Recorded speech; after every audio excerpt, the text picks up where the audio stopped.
Welcome to Indiana Sports Beat Radio, presented by Endeavor Hospitality Group and Andy Morhonda of Bloomington. Looks over the middle, second guesses, fires, throws. Does he make the catch in the end zone? Yes! Touchdown! Oladipo to win it. Another one! He got it! Another one! Huge hole! He's at the 30! He's gonna go! 10, 5, touchdown! Jonathan Taylor! Galloway finds Rob Finnessy, who fires the three, and he hit it! Now, from the Golf Club at Eagle Point Studios, here's your host, Jim Coyle. Good morning, everybody, and welcome aboard on this Wednesday. We've made it to the halfway point. Appreciate you joining us as always. Tons going on. Indiana High School sectionals underway last night. I was in Martinsville. There we had the Hoosiers.com was all over the place at different places. And that's something I'm going to talk about. IHSA needs seating for these sectionals, just 1 and 2. You don't have to do it all 5 or 6. It doesn't matter. 1 and 2. You've got to separate. Last night, I know that in the sectional 16, which is Southern Indiana, Floyd Central, Jeffersonville, New Albany, Jennings County, I think Bedford, North Lawrence is in that sectional. But the two best teams of that sectional were clearing, everyone knew, was Floyd Central and Jennings County. Well, they played the first damn game on Tuesday. That's ridiculous. Separate these, man. We'll talk more about that. The Big Ten results last night was wild and crazy. We're going to talk about that. Nebraska with a big win. IU baseball gets a win. Al Durham, how about wraps up a championship of the Big East with Providence. So you got that going for you, which is nice. Rick Bozich is going to join us. Anybody else, John?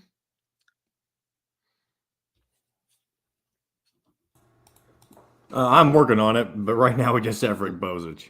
Well, I just wanted to make sure. We have Rick. Yeah, we had some cancellations this morning. And no matter what, it's going to be kind of hard to outdo yesterday with Mo Curry on with us, our good friend Mo. Man, still happy. I'm going to call him in a break and see how Benny Hanna's was. I was still last night just shaking my head at the fact that I can see him visually. I can visualize him standing out in the Ukrainian, whatever it is, at the border with Moldova, and the wind going because he was outside for 9 hours waiting to cross that border. And I can visualize that. And then yesterday he was having dinner at Benny Hanna's. I'm just like, it's a crazy, crazy world, but great. So we'll revisit that as well. We're going to hear from Mike Woodson, and I forget who else. Rob Finnessy, I believe. John? Yes, sir. Is that it? Just those two? Mm-hmm. All right. JTP, John, the producer. Dave says, good morning from Jacksonville. Michael. Pete's on. Yeah, it's going to be hard to overcome that one. Indiana with a must-win game tonight. Forrest, you're right. The Hoosiers take on Rutgers, and I've been calling this a play-in game for over a week. I saw it coming, and it's exactly what I thought it was going to be. Brian's on. Hey, Brian, how you doing?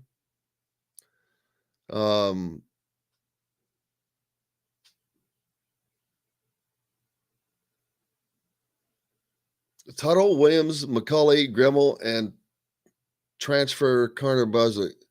Yeah, but we'll get to football when football starts, brother. We're a ways off from that.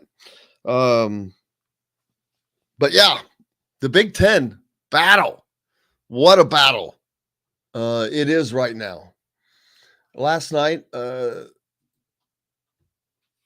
basically the championship was, I don't want to say sewn up by Wisconsin, but man, they sure put it in a box and wrapped it up. At least they don't have a bow on it just yet, but they beat Purdue at home 70-67.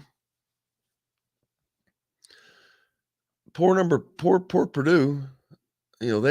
We expected Michigan or Purdue to be the runaway winner, and Purdue is going to finish back a ways as they lose 70-67 to the Boilermakers. 22 points for Jaden Ivey in that game. For Wisconsin, they get 19 from Tyler Wall. They get 16 from Jonathan Davis. They get 17 from Chucky Hepburn. They're just, I cannot believe that the Wisconsin Badgers are going to win the Big Ten. They are the best team, and that's in quotation marks. They don't have the best players. They have the best player. But that's crazy. Jonathan Davis was 16 points in that game last night. They had three players in double figures, but they just play so well together. They play their roles. They do what they're supposed to do. And that's all you have to do. Gene, how are you? Welcome aboard.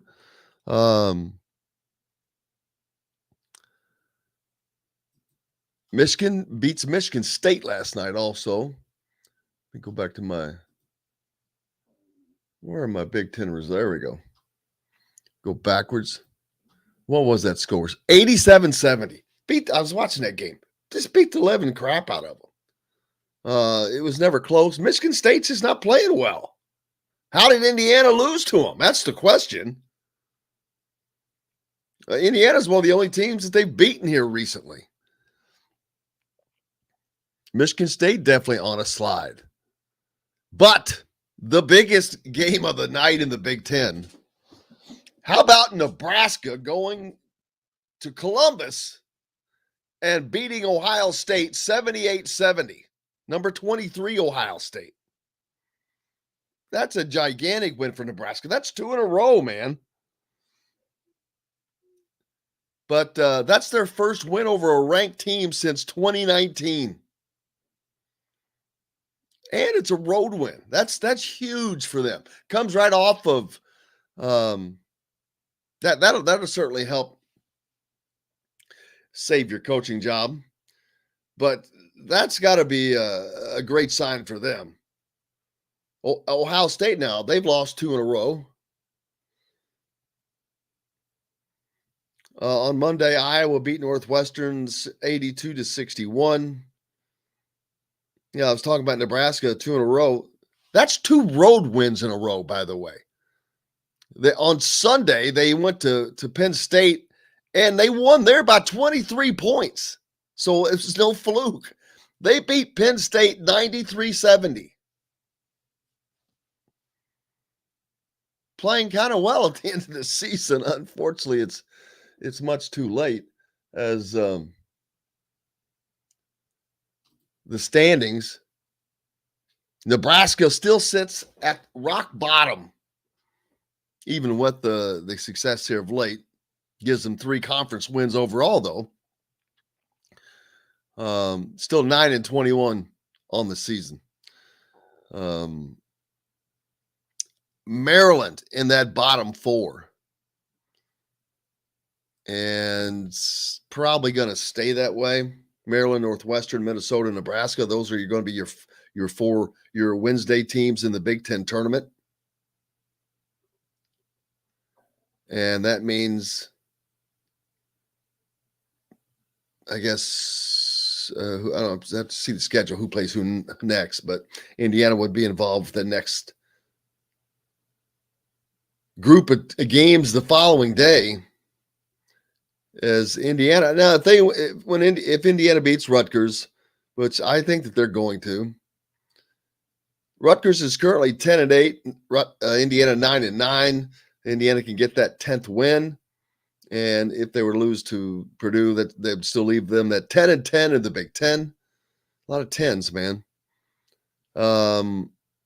They would have 19 wins going into the Big Ten tournament with just the need to get that one win. Just 20 wins just sounds really good.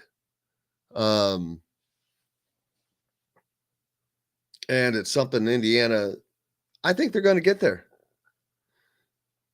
And if you had, at the start of the season, I think that if you had asked the majority of Indiana fans, hey, if Indiana could win 20 games this year, would you be happy and not complain about anything? I can't imagine many people complaining about that after what has transpired the last 5 years. And they're on the precipice of doing that. And the funny thing is, and I'm not a what-if person because you can't drop my daggone pen. You can't do that. I understand that. But there are, I go back and look. Indiana has 9 losses in the Big Ten right now. Got it. How crafty was that? 9. I don't know. There are 4 games that just stick out to me. And it's not. You could look at all 9 of them. But there are just 4 that stick out. Penn State, Northwestern, and both Wisconsin games, to be honest with you. But those 4 games are games that Indiana should have won. Not about the bounce of the ball or here. They should have just outright won those games. Period. Should not have lost to Northwestern, even with the suspensions. Shouldn't have happened. But it did. The Wisconsin game with a 22-point lead, you cannot, we just saw it. Unfortunately, this team panics and still panics when it gets into a situation where they're pressured. And losing a lead like that puts an amount of pressure on you, and they start changing things of what they do, and they're still doing that. That's a scary thing, separate conversation. But those 4 games, I got to write them down again. What was it? Northwestern and Wisconsin times 2. I forget the other game that I just said. But that would put them at near the top of the Big Ten Conference. Just that. That's why I'm not looking at all 9 losses and dissecting that. But that's how close it is. And this team is not, I don't think that they're good enough to be at the top of the Big Ten because of the deficiencies that they have. But they're still that stinking close. That's why Wisconsin's going to win the Big Ten championship. They're not, from a personnel standpoint, they're not the best team in the Big Ten. I don't think it's even close. But they're the best team in the Big Ten. Where Indiana would also not be the best team as far as personnel, if they did the things that they're supposed to do, they'd have 14 Big Ten wins, in my opinion. Just something to chat about, something to talk about. We've got to take a break. Don't forget, we're brought to you by our good friends from the WOW Network. Go get yourself the WOW Club. You can go to either go to your app store and look up the WOW Club. That covers a bunch of restaurants in Bloomington, whether it's Southern Stone, Feast Market and Cellar, Cabello, BB's Marketplace, the Courtroom in Bedford, and there's more on the way. But you earn points in addition to getting discounts off of these restaurants, whether, like I said, so make sure you reach out and sign up for that. It's free. Doesn't cost anything, of course. Hey, we've got lots more coming up, coming to you from the Golf Club at Eagle Point Studios, and we're back with it right after this. We'll be right back to the Golf Club at Eagle Point Studios for more Indiana Sports Beat Radio with Jim Coyle, presented by Endeavor Hospitality Group and Andy Moore Honda of Bloomington. Whether you're visiting Bloomington, how was that, boss? It was fine. Kyle Neddenriep's going to join us at 9:10 instead of tomorrow. Oh, okay. Because DJ is going to come on tomorrow as well. He had to switch. 9:10, Kyle. That's actually perfect. So I'll talk about the IHSA seating. That's what made me think to get a hold of him. I was like, oh, he mentioned that. Let's get a hold of Kyle. Okay. And clips. Let me go over what these are. Now, see, but this is exactly what is lost, completely lost. Yes, I know. With here. That's what I'm talking about. That's why it's like it's a whole different level of comfort. Yep, I know. That's honestly, also I kind of why, get whenever I'm filling in for the producers at iHeart. That's how. I mean, they aren't rude to me or anything like that, but it's just I understand that hosts have their primary producer that they are comfortable with. I get that. Yep. Anyway, absolutely. That's why, if you noticed yesterday, there was no change in what was sent out. If you get my point. Anyway, what yesterday you received something. Oh, yeah, okay. Oh, yes. Yeah. Now I get it. Yeah, I get it. That's why there was no change. I'm like, you know what? I'm not making a change. All right. Let me go over these clips. We got like 2 minutes till we come back. We got 5 of them, 3 of them from Woody, 2 from Rob. Let me give you the 3 Woodies first. First one Michelle, about what Woody. A good stat. I'm sorry. You're fine. Yep. The first Woody one is about Xavier and Rob. All right. Second one is about his first season coaching, how he thinks it's gone, coaching college. Third one for Woody is about Rutgers and their defense. All right. And then for Rob, first one is about whether he is considering taking an extra year. That's why, like, if that's why he's not doing senior night, that kind of thing. And then talking about coming back from injury and about Rutgers a little bit. And then you could do some of those this segment if you want, but you don't have to. But I wanted to go ahead and let you know what they were. What? Okay, so 9:10 is Kyle. Then 9:30 is just open. Just open, yep. All right, and Rick then at 9:50. 9:50 is Rick. Oh man, we're good. Yeah, we're fine now. I just knew we needed at least one more. No, yeah, that's kind of perfect too. Ask for Indiana Sports Beat Radio.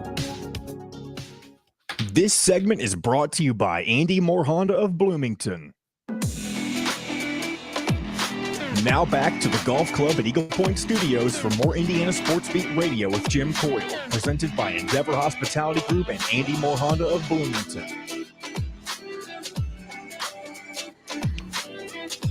Welcome back. Hump day, baby. Hump day. We're halfway there. Appreciate you joining us. Talking about the crazy Big Ten.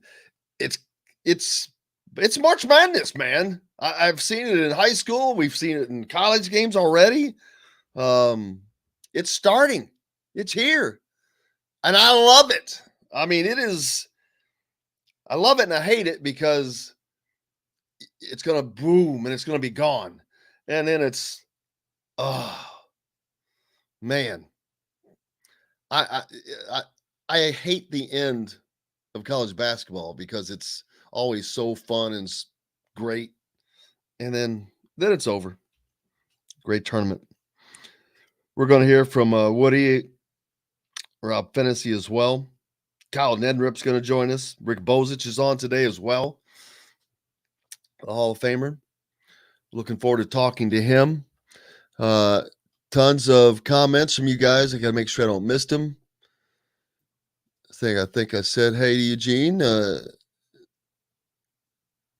Brian jumping on. Mentioned Dave from Jacksonville. Whataburger. I think of Jacksonville, I think of Whataburger, baby. Yeah, Nebraska announced that Hoiberg will return, and they go out and get two big old wins. That's what I was talking. I thought that he had just signed. I didn't want to say that, but yeah. Where was that the rest of the year? But see, that shows them that there's possibilities. Nebraska's got to be a hard place to recruit to basketball wise. I mean, what do you have to sell? What in the hell do you have to sell basketball wise at Nebraska?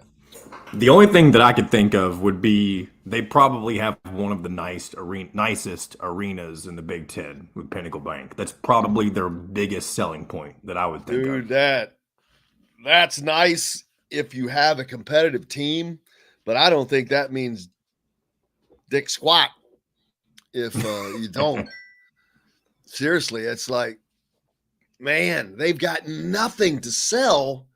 So that I feel you got to bring Fred Hoiberg back. I think. I mean, he didn't do any. But here's the thing: Miles didn't do any worse when he got fired. It's a hard deal, man. But it's not like it can't be done, especially in this day and age. But I think Nebraska is going to have to come up with some NIL money for players. It's that simple. Because if you think the Indianas and all those teams aren't, you're out of your damn mind. It's going to be the same. You're going to have to get something accomplished in that regard. Ross said the 5 IUPUI players that went 40 minutes last night should have slept well. Didn't see that. That's have to pull that up. Wild. I read Ken Pomeroy posted on Twitter, actually, that it was the first time ever in the history of college basketball that a team, starting 5, played the entire 40 minutes. Isn't that something? That's amazing. Well, I doubt that that's true. You'd have to go back into the annals of college sports, but I would think back in the early days that they didn't have subs. But no, I'm just kidding. That's wild in this day and age. I mean, man, hopefully they won the game. Who did they play? When was this?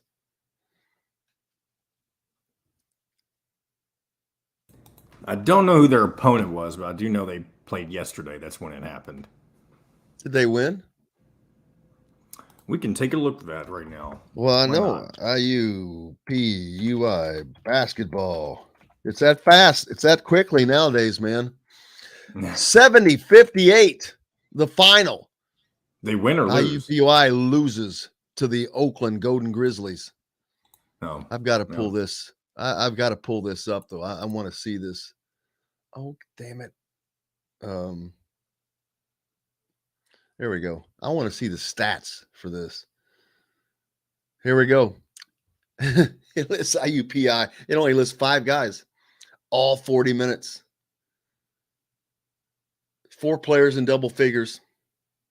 One guard only scored 7 points. They were only able to put 58 points up. That's curious. Be curious to know the story behind that.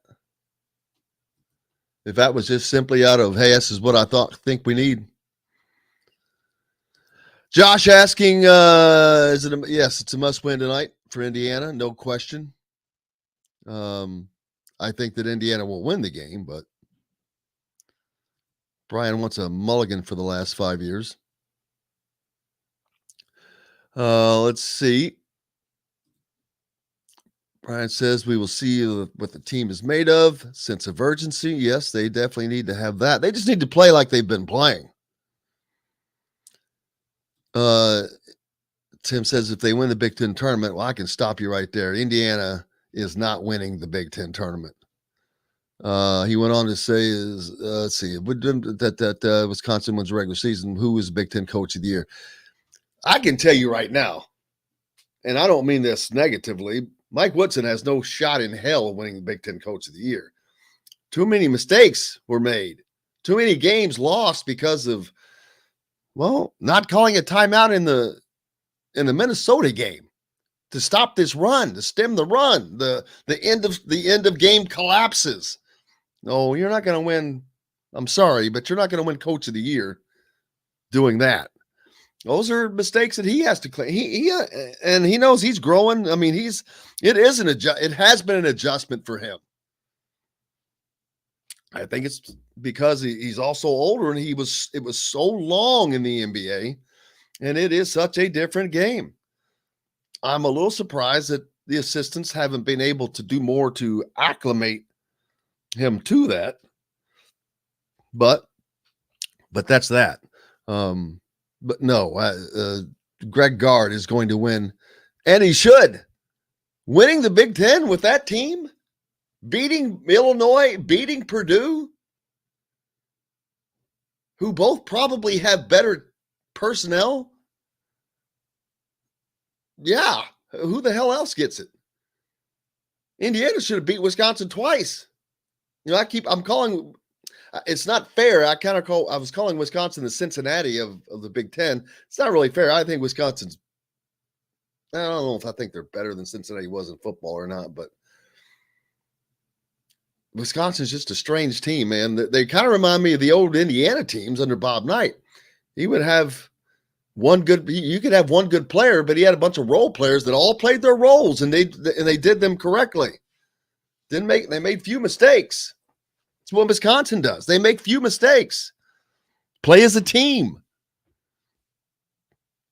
They've only lost 5 games this entire year. They're 24-5.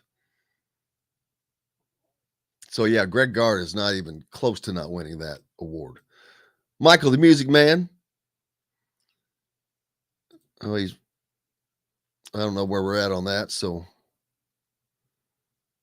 Michelle pointing out, though, Wisconsin 4-0 against Indiana teams. There you go. They sweep Indiana and they sweep Purdue. I mean, that's an accomplishment. Forrest wants a shot at Wisconsin in the Big Ten tournament. Doesn't think Wisconsin can beat them a third time. Unfortunately, I do, but it's not because in a normal situation, I'd probably agree with you, Forrest, but until this Indiana team shows me that they can get over their end of game freezing, I can't buy stock in Indiana. I mean, you look what happened against Minnesota. Minnesota.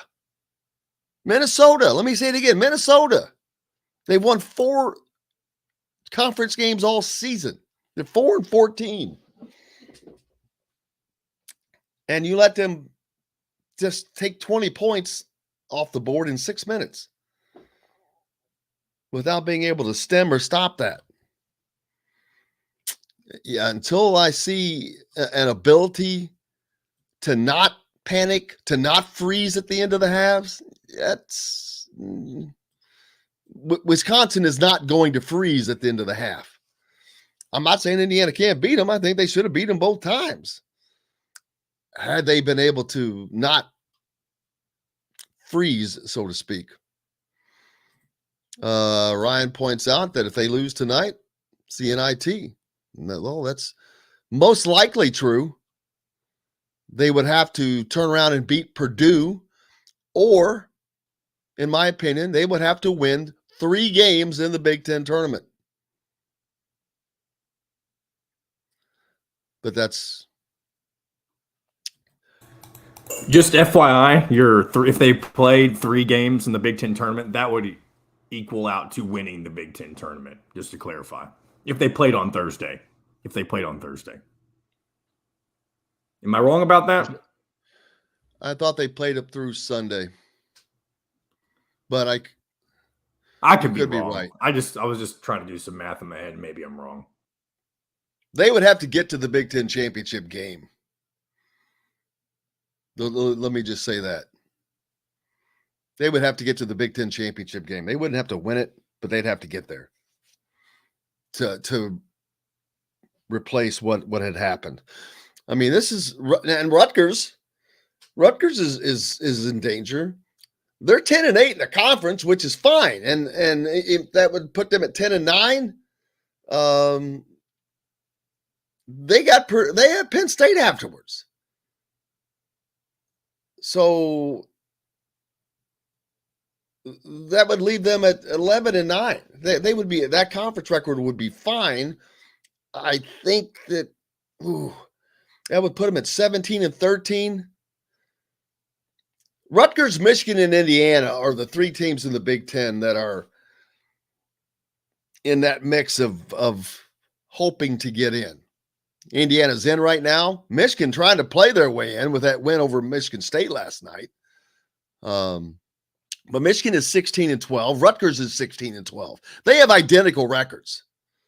10-8 in the Big Ten Conference. Michigan has a couple of games left as well, but they have to go to, I think they have to go to Ohio State, and they have somebody else at home. So Michigan needs to win. I think they need to win both of those games. I'm not sure if they might be able to split them, but that's for the Big Ten to get 9 teams in. I want to make sure I don't blow us. How much time we have left? 5. Let's hear from Rob Fennessy. He met with the media yesterday talking about his extra year, and because it was announced yesterday that Parker Stewart and Race Thompson will be going through senior day ceremonies tonight, giving the speeches, but that's not confirmation that they're not coming back next year. Rob Fennessy is not giving a senior day speech. It's a little surprising. But so there's that. Well, let's hear from Rob talking about his extra year and all that. Yeah, really, honestly, I'm not really, focused on that right now. Obviously, I know after the season, I'm going to have to talk with my family about it. And then, obviously talk with the team too about it. So we'll see what happens. But really, I'm just focused on winning basketball games right now. I'm telling you, when he came back, I was like, wow. I did not expect him to be able to come back. But then when he was in the game, I was like, well, let's see. Boom, gets to the rim and scores. I'm like, damn. All right. So he's back to being they need a Rob Fennessy. They need someone who is calming, can go in if X gets in trouble. Now you've got some breathing room. What you don't want X to be in trouble foul-wise. He's been playing so well here of late. But just having that is a breath of relief for Indiana. They didn't have a backup point guard, man. That's a bad place to live. Rutgers thinks that Indiana will be playing Rutgers or Ohio State in the 8-9 game. I guess it's in the Big Ten tournament. I'm not sure about Ohio State. They're up there kind of high. Rutgers is much more likely, or Michigan, potentially. It could be Michigan. Hell, it could be Michigan State. Michigan State's dropping like a rock. There are 3 teams right now in the Big Ten Conference with a 10-8 mark. They can all finish at 11-9. They can finish at 10-10. Indiana can finish at 10-10. So there's 4 teams in the Big Ten that are just grouped together as far as their records. Michigan State, Michigan, Rutgers, and Indiana. I think that all 4 of those teams I shouldn't say are going to make the NCAA tournament. They damn sure have a shot at it. I think that 3 of them probably do. I think the Big Ten gets 8 teams minimum into the NCAA tournament, but I think that they can get 9 unless somebody folds. You are correct, my friend from down under in Australia, Doug. March Madness is alive and well. Tom says he agrees with me on the wins earlier in the year, but we were too easy to defend. Offense was one-pronged with their bigs. Yep. Now X has been a bigger part of the offense, which opens up the bigs more. Absolutely, but not just that. As I talked about yesterday, I'm seeing Miller Kopp in the paint. I'm seeing Parker Stewart trying to get to the rim. That stuff was not happening before. Tamar Bates more involved when he's in there. That was not going on. I don't know why, but there was a marked difference in the offense starting two games ago. And you could see the difference, and it was fabulous because it's difficult to defend. What they should have been doing all year, why? I don't know. I'm not going to question. But that's what they need to continue. And the thing is, had they been doing that, they would not have these end of game meltdowns where they flip out. They revert back to the beginning of the season, helter-skelter offense.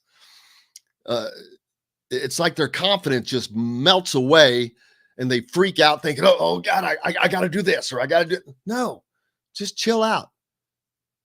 Be Kevin Bacon in Animal House.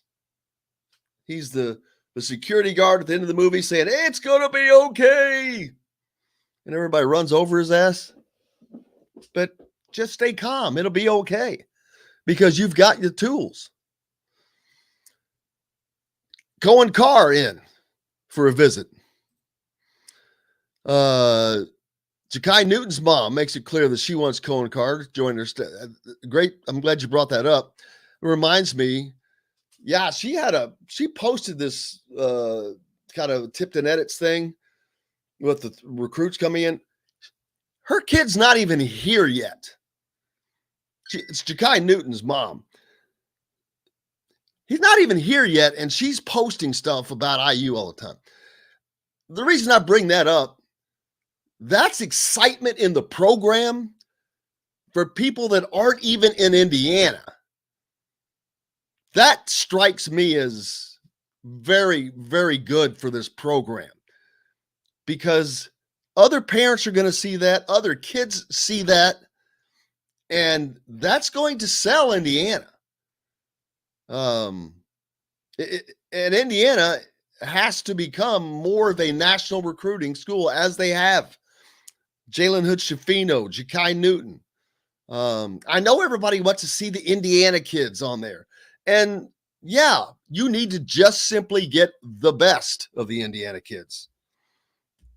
We'll talk more about that later. And speaking of the best Indiana kids, they're playing right now as the IHSA, I think it's 121st tournament. I think I was listening to Joe Smith on the way over to Martinsville last night, but Kyle Neddenriep is going to join us next.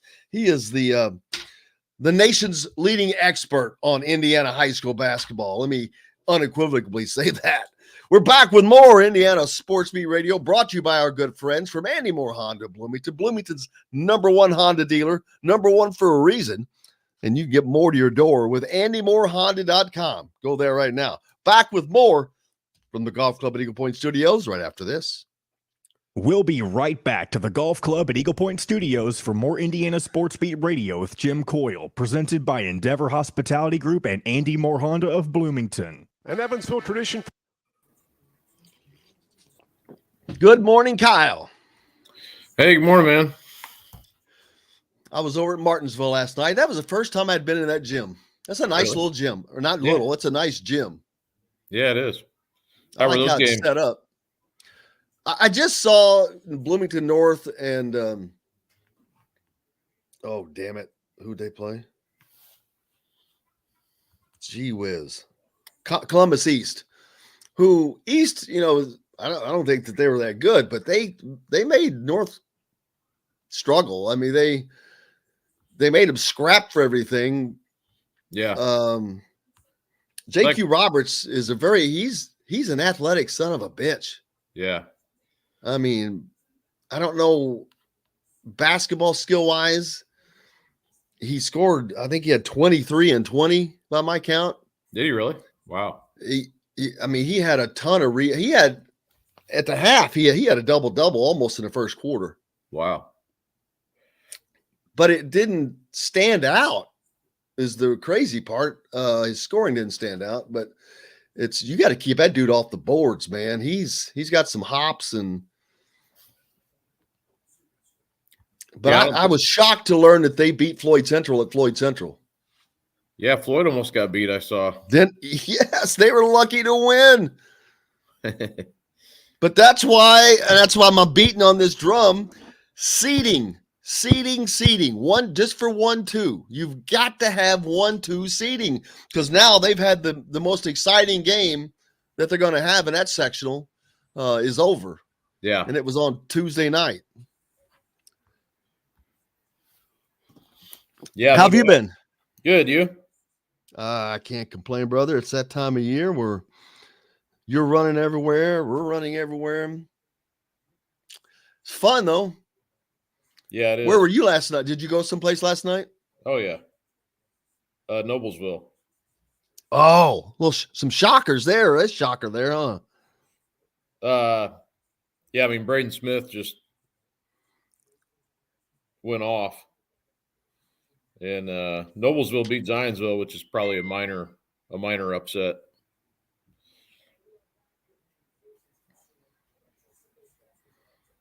Let's see.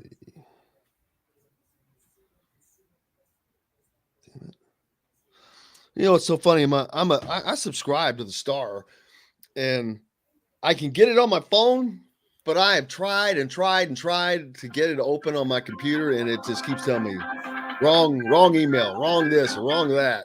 Oh, really? And I cannot for the life of me figure it out. And there's no one you can get a hold of. And I'm like, damn. All right, 15. Here we go. Dealer for financing deals. Andy Moore Honda, Bloomington's #1 Honda dealer. Get more to your door with AndyMooreHonda.com. Come see us at the all-new Andy Moore Honda, now in Bloomington. This segment is brought to you by Remax Advanced Realty, Indy Home Pros team by Cheryl Sizemore. Now back to the Golf Club at Eagle Point Studios for more Indiana Sports Beat Radio with Jim Coyle, presented by Endeavor Hospitality Group and Andy Moore Honda of Bloomington. Welcome back. Indiana Sports Beat Radio coming to you from the Golf Club at Eagle Point Studios on this Wednesday. We've made it halfway, and we are joined today by Kyle Neddenriep, joins us today instead of tomorrow from the Indianapolis Star. Kyle, thank you, sir. I know it is the start of the busiest time of the busy time of year. It sure is. A lot of fun last night, and I was out at Noblesville and had an enjoyable couple of games, and looking forward to the rest of the week. It's only just begun. Yeah, upsets, near upsets, changing in the tournament. You were, like you just said, you were at Noblesville, kind of an upset there, as a matter of fact, in 4A, as Zionsville goes down in Noblesville 67-53. Westfield beats Fishers 62-44 in that sectional.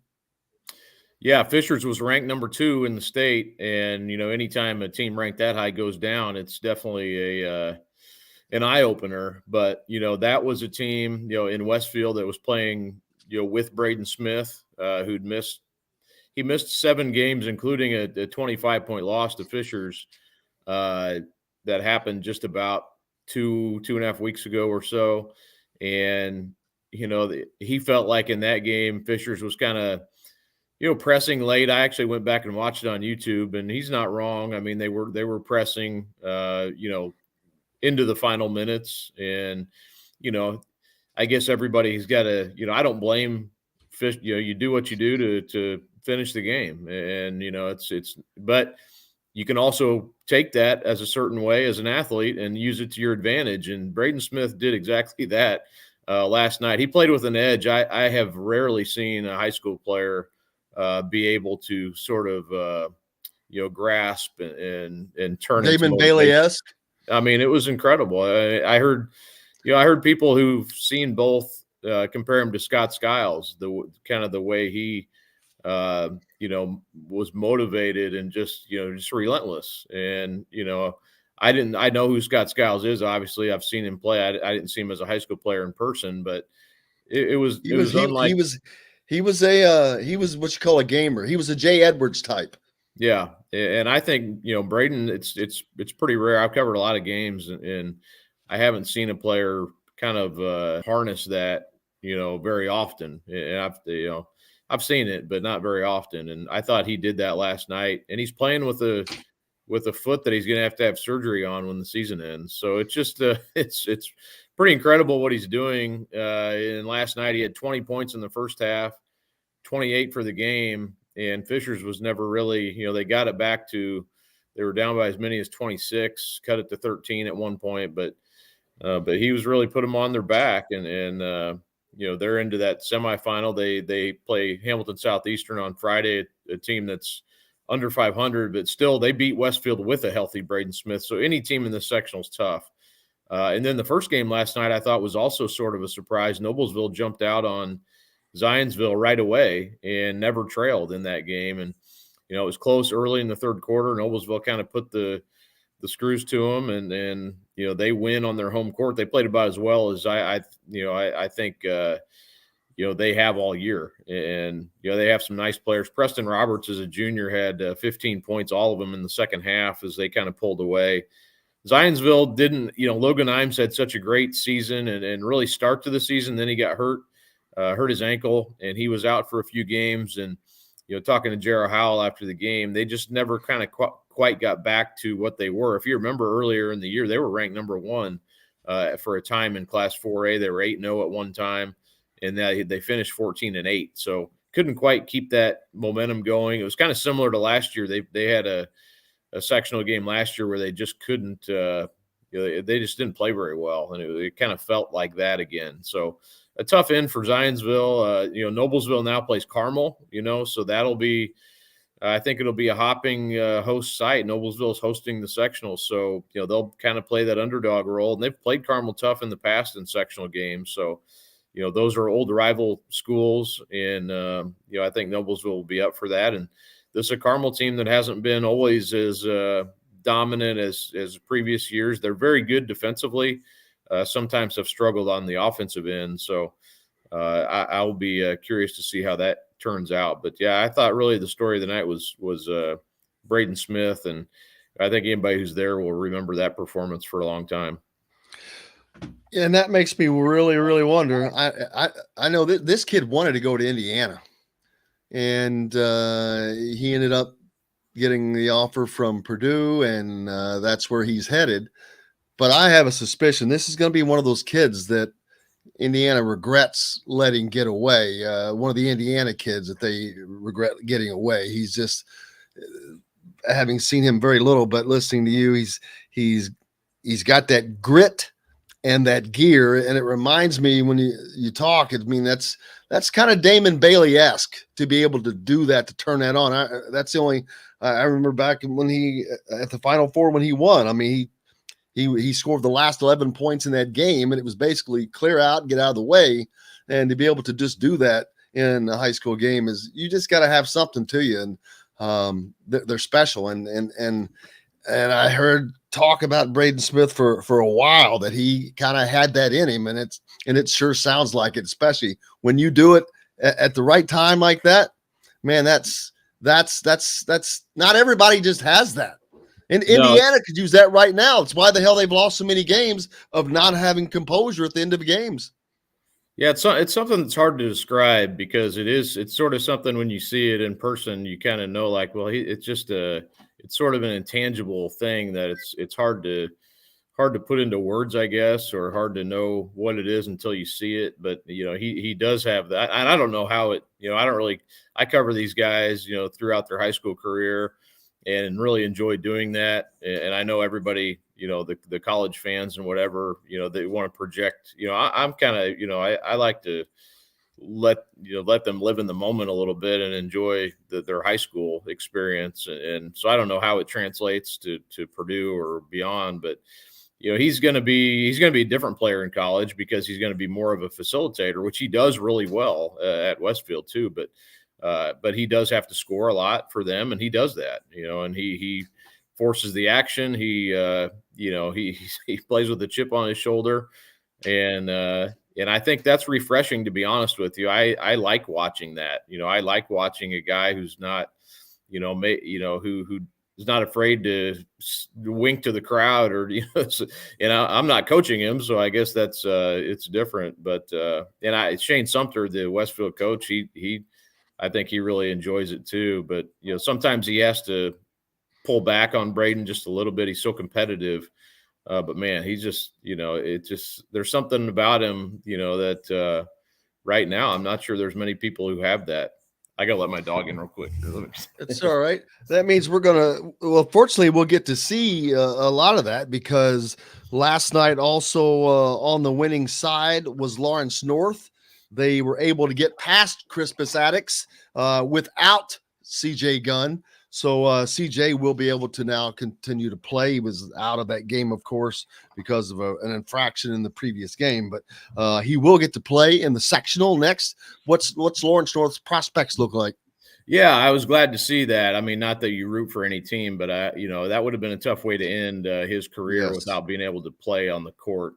So I was I think for his own sake, and I would have been happy for Attucks too, because I know their coaching staff pretty well too. But for CJ's sake, it's a good thing, and really it sets up an excellent matchup on Friday night at North Central, and they'll play Warren Central, which has Louisville commit Tay Davis, and he has played like a Mr. Basketball candidate all year too. So you'll have two guys going head to head there in a really good game. And Lawrence North and Warren Central have been two of the hottest teams in the state, for a while now. So I think that'll be an excellent game and should be a packed house, sort of similar to what we've seen from that sectional 10 over the years. So, that sets up to be a really good game. I'll actually be out at North Central tonight for two games, Cathedral and North Central in the first game, and then Tech and Lawrence Central in the second game. So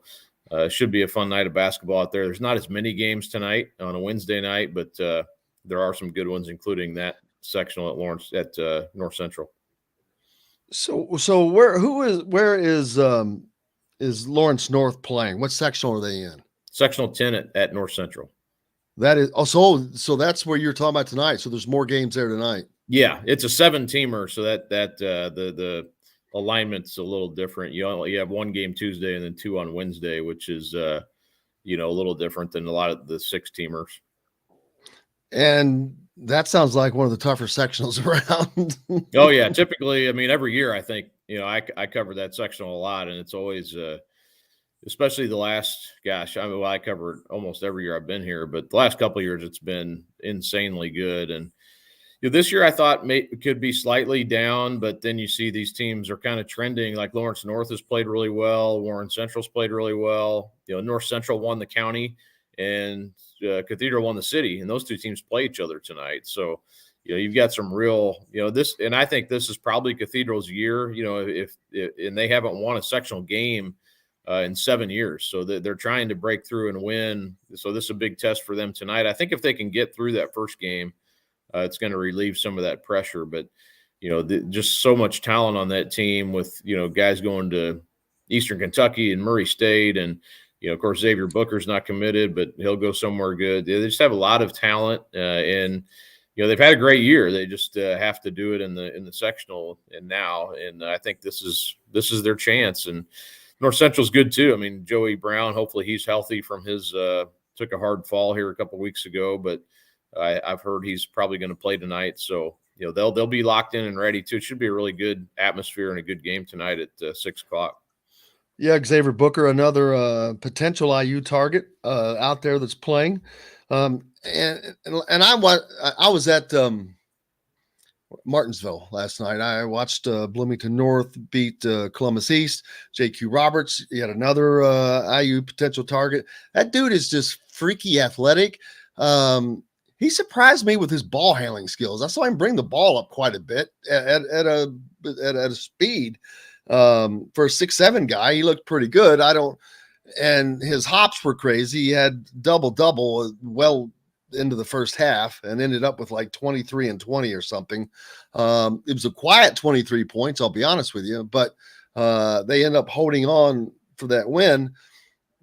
But I just wonder, a guy like him, boy, he's almost like a tweener between a guard and a wing. And I don't know. I'm like, where is he really going to fit at the next level?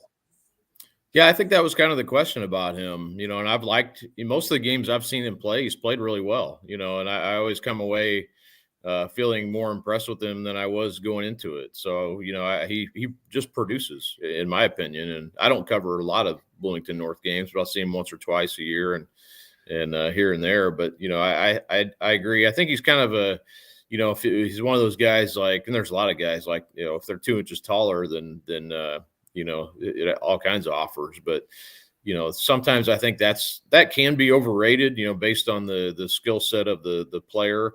And, like you said, he can handle the ball. I don't know what he's shooting percentage wise from the perimeter this season, but I've always seen him shoot the ball pretty well from the outside. He's a high energy guy, so I like his demeanor. This doesn't mean anything, but, talking to him after games, he's always really, he's a super great kid. You can tell he comes from a good family. Yeah. So I enjoyed getting to know him the little bit that I have that way too. So he's got a lot going for him, I guess is what I'm trying to say. So I think, I don't know where he fits exactly or how different programs might perceive him as a player, but I like him and his game. And I think they've got a chance. That team's got a chance, to get through. They have, I think, Columbus North up next, and that'll be a tough game. And then the always pesky J.R. Holmes is always lurking out there. So you never can count out J.R. and Bloomington South. So as well that Bloomington North, is playing this year. I think, they'll probably have to get through those guys too. I think they had a bye last night. South. I think JR just gets the ball automatically. There were South fans at the game. Okay. So I didn't think that they were playing a second game, but I can't remember. Maybe they did. But regardless, I also was paying attention to us down in sectional 16, down to Floyd Central, New Albany, Jeffersonville, Bedford, North Lawrence, Jennings County, I believe, is all in that. Seeding. Why is it so difficult to just seed 1 and 2? The IHSA has got to start seeding 1 and 2 in these sectionals, especially you talk about a 7-teamer. Man, that's ridiculous because you could have the 2 best teams playing the very first game. You did last night in sectional 16 with Floyd Central and Jennings County. And I wish to gosh I had been there for that damn game. I know Floyd was down by 13 early on. Seem like they couldn't score for anything. But that game would go to double overtime and be just an absolute thriller. But that's the best game that sectional is going to see. Those were the 2 best teams. And now it's over. And it was on Tuesday night. That game should be on Saturday, man. And all it takes is seeding 1 and 2. And you cannot tell me it's that difficult because that sectional, hell, they're all in the same damn conference. So that's easy as pie. I know that's not always the case, but I think that between conference finishes and rankings, it cannot be that hard to just distinguish 1 and 2. You don't have to seed 7 teams, just 2 of them. And I think it's a must for the tournament to continue making it exciting, especially now that with the class system, you kind of taken away something that people still have not completely came back to. I think this would help propel better games. Well, I think it would just make it more interesting. I think you're playing for a little something extra during the season. And, I agree. I don't know why it's that hard. I don't know. But also, is there a big clamoring within the people who ultimately make these proposals for something like that? I don't, there has been in football over the years, and it's died out at certain levels when it comes to votes. But I don't know. I mean, I agree. I hear it from a lot of people. I like the idea of seeding 1, 2. You keep the sectional teams the same, basically, and you just because of travel and basketball, you can't be spread out everywhere. But just seed the top 2 teams. I think you could do it just by a coach's vote. But have them get in a room and vote on who the top 2 teams are, or Zoom call. And I think in most cases it's going to be pretty clear. It would be tougher in some, like sectional 10 at North Central. Who you're going to put 1 and 2 there, but I think there's ways to figure it out, and a lot of it would be head to head, during the year, or Sagarin factoring in maybe to some of that. So, but yeah, I don't know that it's going to happen. I think maybe down the road at some point it'll come to a vote or whatever, but I think it would add something more than anything. I think it would add to the regular season. So you're playing for a little bit more. It's not even that complicated. Some of these states have complicated playoff systems and metrics, and I get lost in the weeds in that stuff. But, this would not be that complicated. You're just seeding 1 and 2 and then blind draw the rest of it. You still have your blind draw show. You can do all that and make your money off that, and so be it. But, I think there's a way you could do it, though. Absolutely. Now we've talked about I talked about where I was in Martinsville and Floyd Central down in the South, and you talked about there at North Central. Any other shockers or surprises last night to start off the sectional play? Lagodi lost, which I think was probably one of the bigger surprises in 1A, probably anywhere in the state last night. Orleans beat them in overtime. That sectional 63 down there is one of the best most competitive sectional brackets in the state, and Lagodi hosting, and they have a really good team. And I think they're ranked 4 or 5 or somewhere in that vicinity. But so Orleans they're a team that they're always good. They're going to be good the next couple of years. Most of their players are underclassmen. So they're going to play, I believe they play Bar Reeve now on Friday. And then on the other side of that bracket is North Davies, who's a really good team. So, that'll be really interesting. I think that'll be Orleans winning that game was surprising, not a complete shocker because Orleans is really good, but that may have been the biggest surprise. And Newcastle lost to Jay County, and Newcastle hosting their sectional. Wow. In 3A. Jay County was probably the next best team. Like if you looked at the sectional alone. So that was another case where the best 2 teams played on the first night of the sectional. So, but seeing Newcastle go down early, that surprised me too. I think there was three teams who were ranked in the top 10 who lost. Those 2, and then Fishers, of course, we talked about them already. Josh is asking about Edinburgh. Said you've done a bunch of coverage in that the Lancers. How are their prospects looking? Really good. Edinburgh should win their sectional, and they play. They actually host that sectional, so they're a big team for a 1A. I've seen them a couple times this year and written about them, and I think the thing for them will be I just covered them a couple weeks ago when they lost to North Davies. North Davies, really good team.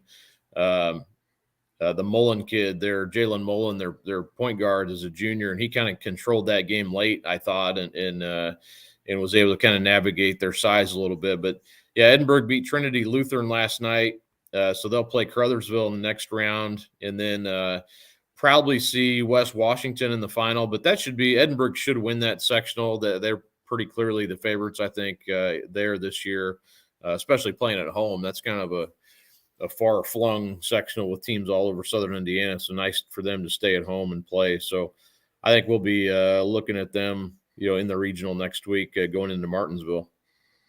And I'm looking forward to the Seymour regional if Bloomington North gets out of that. I think when Floyd Central went to overtime, it took me back to, and I wasn't there to watch it, I just know the history of it, but back in 71 when they had that Super Hicks team that was so good, but had to get through the gauntlet of the New Albany and Jeffersonville, which that was 2 of their toughest games. And they played a Seymour team with Barron Hill on it. They were down by 18 in the 4th quarter and were able to come back and win that game. So it just kind of reminded me of that, and that team went on to the Final Four. I'm like, man, I can see them going on now, having a path to the Final Four. Of course, they got to play potentially a Bloomington North team at the regional that they lost to at home, which surprised me. But then you've got to beat a team twice in that regard. So that Seymour Regional, I'm looking forward to, man. That could be fun. Yeah, there are teams littered throughout history who won state championships who have nearly lost, in the sectional. That is sort of that's kind of part of the process. I think you got to get through one. It's kind of a wake up call, isn't it? Yeah, a wake up call, or just a rival that it's tough to beat. A team that knows you really well. I think almost every state champion has a game like that where you just kind of have to survive it somehow. And Carmel has done that. I don't know how many times, that throughout the years especially these last few years where they've just had to survive a night and get through one. But yeah, there's that happens quite often. And, it's a lot of times it's in the sectional where these teams, obviously kids you've been playing against forever and they know you and the coaches know you and been scouting you all year. That's part of what makes sectional basketball so fun though. Yeah, you have a lot more rivalry, I think, matchups early on in the sectionals. So, but then you have, after that, you have teams that don't get a chance to play each other a lot, and that brings a different level of excitement to it. Yeah, I mean, that's part of the fun to get into regional, and I always kind of like to look ahead and project who's going to be there and, see if they've played each other or, in some cases, around here you'll have the Southport Regional where a lot of those teams do play, they have seen each other or there's some familiarity there. And, but also that Southport Regional, it's hard to know who's going to be there this year. There's just so many, those sectionals that feed into Southport are, they're very balanced this year. So I'll be curious. I think Ben Davis is a team, Ben Davis, Brownsburg, the Mount Vernon Anderson game potentially on Friday night is going to be really good, I think, and that could determine who wins the Greenfield sectional. And then, of course, the sectional 10, there's no telling. Could be Cathedral, could be any one of those teams, Lawrence North, Warren Central. We'll see. I'm not sure how that one's going to go. Kyle, I look forward to it. Where are you back to tonight? Are you back at North Central? Yeah, I'll be at North Central tonight. Tech, actually, it'll be Cathedral, North Central the first game, and then Tech and Lawrence Central in the second game. Buddy, I cannot thank you enough. Looking forward to the coverage. Make sure you give him a follow and follow him at the Indianapolis Star. Be a subscriber, I am, for complete coverage of Indiana high school sports and more there. Kyle, I can't thank you enough, brother. All right, thanks, Jim. You bet. Kyle Neddenriep from the Indy Star joining us here on Indiana Sports Beat from the Golf Club at Eagle Point Studios, brought to you by our good friends at Remax Realty. If you're looking for a home in the Indianapolis area, you need Cheryl Sizemore and her 2 decades of experience. That could be the difference between you getting the home you want and not. Reach out to Cheryl at IndyHomePros.com. We're back with more Indiana Sports Beat Radio right after this. We'll be right back to the Golf Club at Eagle Point Studios for more Indiana Sports Beat Radio with Jim Coyle, presented by Endeavor Hospitality Group and Andy Moore Honda of Bloomington. Andy Moore Honda. All right. If you want to run through a couple more presser clips here before Rick, you could do that. Yeah. All right. So let me see. What time is it? It's going to be about 9:45 when we get back. Rick, what time is Rick? 9:50. Oh, okay. Damn. Or yes, because we'll take Rick Long. Yep. So if you take Rick Long, since you're taking Rick Long, still make sure you have time for that. Because I remember last time you did like 50 minutes with Rick. You didn't take your last break. Take him until like 10:20, 10:23, right, and then let him go. Okay. All right, and then let's do the clips. There we go, Woody. Dun, dun, dun. How much time do you want me to take here? What time You'll is have it? 5 minutes. In this segment? Yes. Man. Can't run all those. Or just until Rick shows up. I mean, sometimes Rick's a few minutes late. It just depends. Or early. Or, I mean, he's usually not early. He's usually right on time or a few minutes behind. You don't have to go through all the clips. You can just pick whatever you want to talk about. I need to start doing – I wish I could remember to start doing that Whoops, that's not it. Nope. Start doing that when I. Oh, yeah. Or if you could remember to do that when I start talking at the end. Yeah, I'll put that in my train of thought. I'll get in the I know it's a lot. Well, it's hard to put in my mind because I don't like it. That's why. I know, but see, I like it. Yeah. And it's not about liking it, it's about what it does. Yeah, that's fine. What it accomplishes and who it's for. You know what you received yesterday? Yeah. That's where that comes from. Keep that in mind about when you determine your opinion on if you like it or not. Yeah, but it's more about when I think about the way it's advertised. That's what I've always said. I know it's an advertisement. Dude, it's YouTube. Yeah, whatever. All right. Decide which Woody clip you want to use. If you just want to do one, and we'll go from there, and then we'll bring Rick on. We'll run them in order. Okay, cool. Here we go. And you getting the home you want in today's tough housing market. Reach out to Cheryl Sizemore from Remax Advanced Realty at Cheryl@IndyHomePros.com or 317-298-0961. Cheryl Sizemore from Remax Advanced Realty.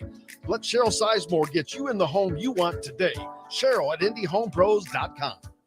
This segment is brought to you by BB's Market in Bloomington. Now back to the Golf Club at Eagle Point Studios for more Indiana Sports Beat Radio with Jim Coyle, presented by Endeavor Hospitality Group and Andy Moore Honda of Bloomington. Welcome back. Indiana Sports Beat Radio here on this Wednesday, brought to you by our friends from BB's Market, Butchers and Bakers. It's a former wagon wheel in Bloomington. Excellent meats. You can eat there. That place is big. I had no idea how big that place was. It's on the south side of Bloomington. It's the former wagon wheel. They have custom meats. And, I know a lot of people go down to a place called in Odin, Southern Indiana. This is along that. It's that or actually better. But welcome back.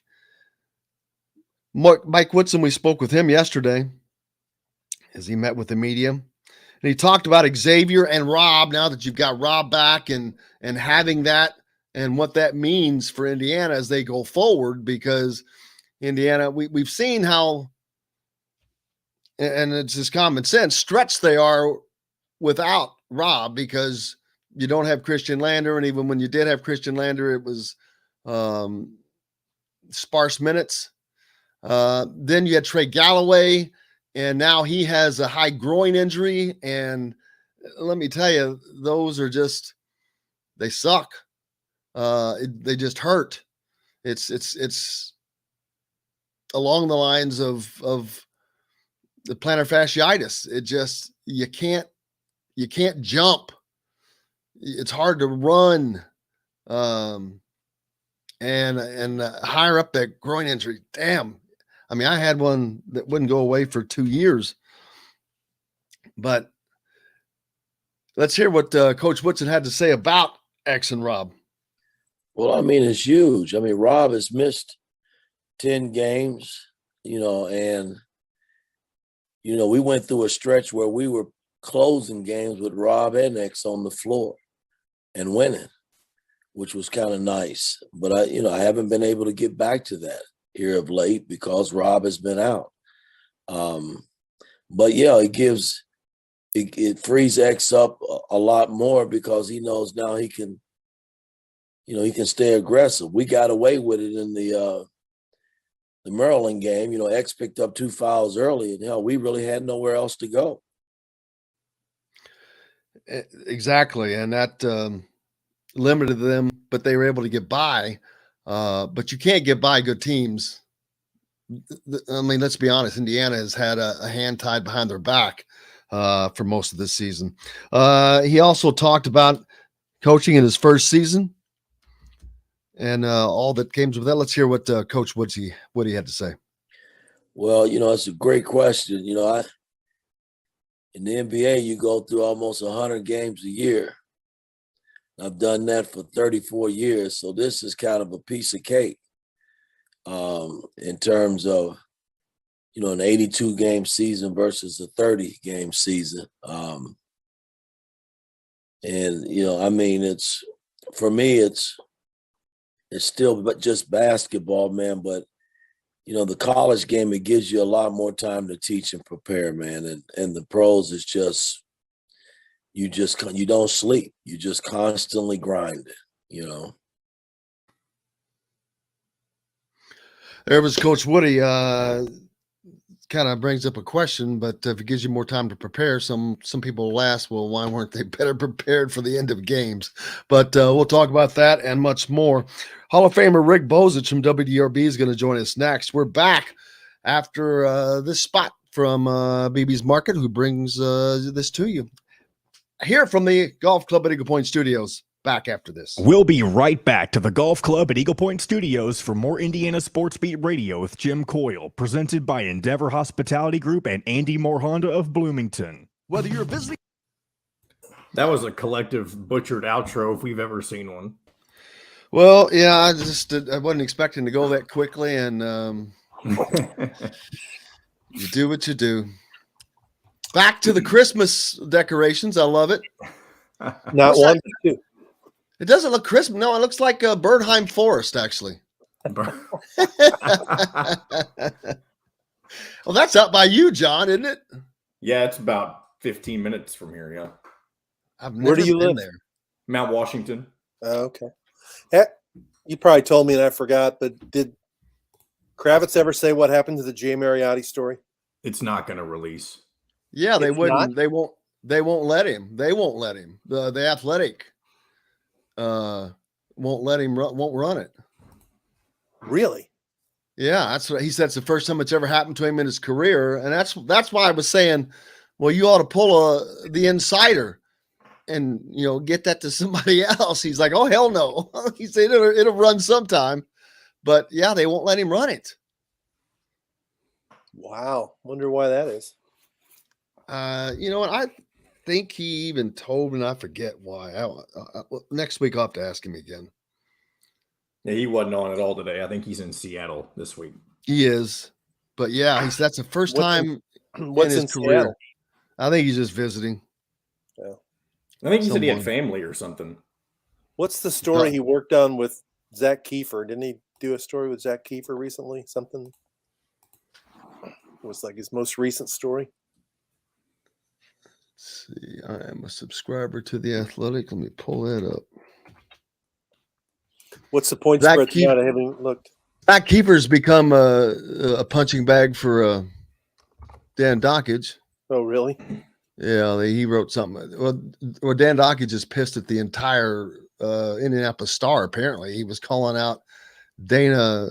Oh, he hates her. Hunsinger. He was crawling out. Well, you saw he was calling out Greg Doyle to do a boxing deal, and then he was all over Zach Kiefer a week or so ago.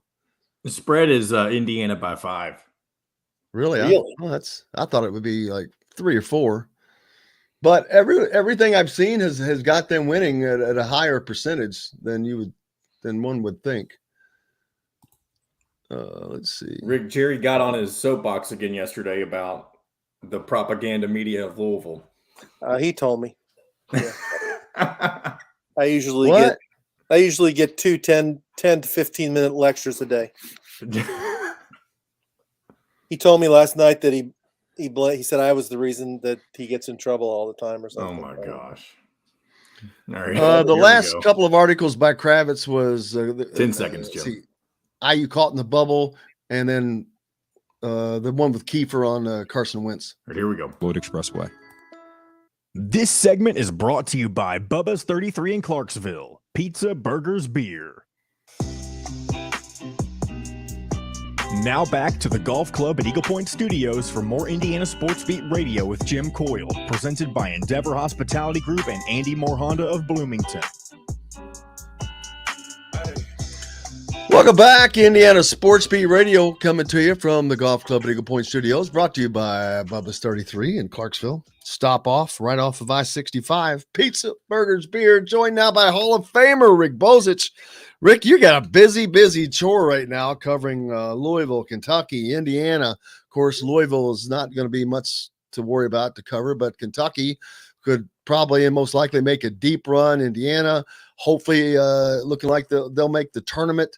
So that'll give some new excitement for them. But busy time of year for you, man.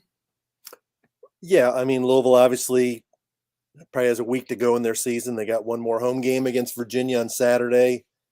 They've got beat by 20 plus in back-to-back games. Last night was probably, and I've watched Louisville basketball since I've moved here in 78. That might have been the most embarrassing Louisville game I've ever seen. Wow. They got run out of the gym. They only scored 43 points, fewest points they've scored in a game in 41 years, and lost to Virginia Tech 75-43. And after the game, I asked the interim coach, Mike Pegues, if he thought his players had quit. And he said, no, he didn't think they'd quit, but he thought they were broken. And so they'll go to Brooklyn next week. I can't imagine them. They might win one game, I guess. Anything's possible, but it'll be over by Wednesday for sure. And then I would think they'll be quickly in the mood to name a new coach. I wonder, how much do you think that they'll be hit by the transfer portal? In or out, or both? Out, mainly. Yeah, I think there's a number of guys that are going to leave. I think they're ready to go, and I think people are ready for them to go. The problem is they've got at least, I'm trying to think, at least 2, maybe 3 who transferred in this year. And as you know, once you use your transfer, the next time you got to sit a year. So the first decision might be easy. The second decision is a little bit more complex.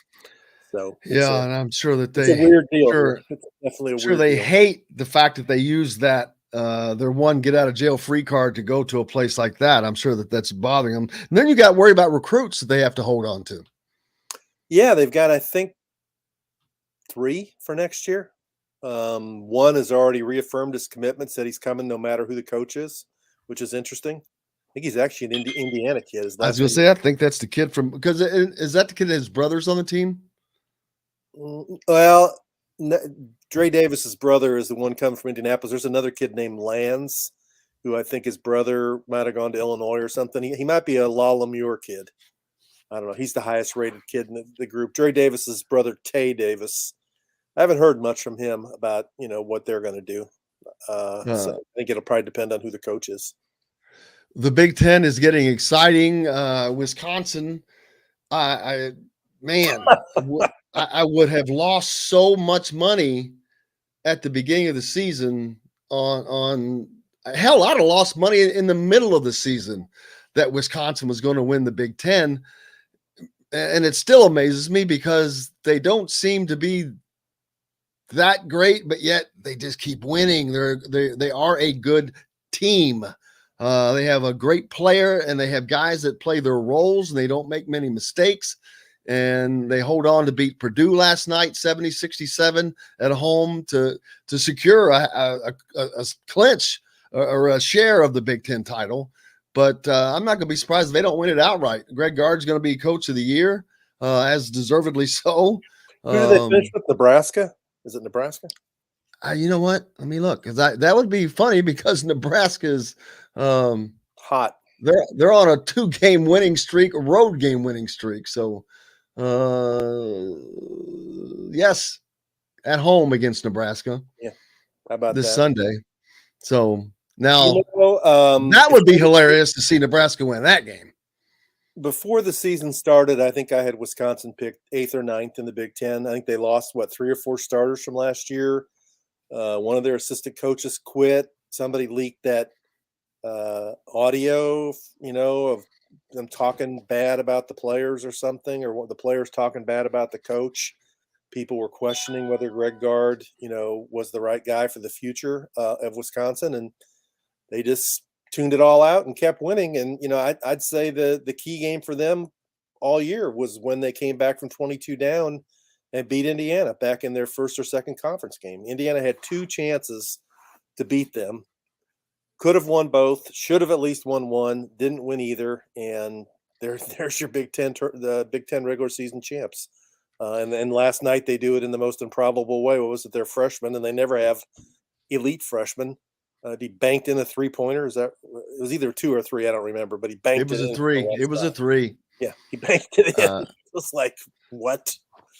It's and you've got to be really discouraged if you're Purdue. I mean, this is really one of your better teams you've had in a long, long time, and you didn't win you're not going to win the Big Ten regular season title. You can make up for it because people remember the NCAA tournament more than they do the Big Ten regular season championship.